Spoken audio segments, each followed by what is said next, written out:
মাগো মাগো, আমার পা শেষ, আমার পা শেষ, আমার পা শেষ। ও মা, এই পায়ের মাথায় উঠে গেছে গো, মাগো। ও মা, আমার পা শেষ।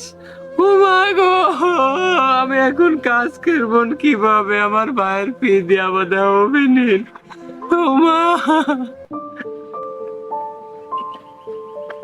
কিরে কিরে, যাবার পা কেটে ফেলাইছিস? না, তোর একদার কাজ কাম কিছু হবে নি। তুই তো দেখছি 3 টাকার কাম করতে এসে 9 টাকা ক্ষতি করার জোর শুরু করে দিছিস। এই এই, উঠ উঠ উঠ। যা যা, বাড়ির যা তো, বাড়ির যা তো। তোর এক দ্বারা কাজ কাম হবে নি। আমাকে লোক আবার ঠিক করতে হবে, ভালো লোক। তোর একদিন কাজ কাম হবে নি।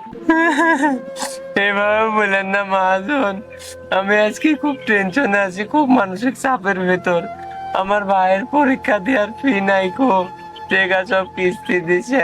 আমার কাজ থেকে বাদ দিয়ে না, আমি এভাবে কাজ করে দিচ্ছি, আমার যত কষ্টই হোক।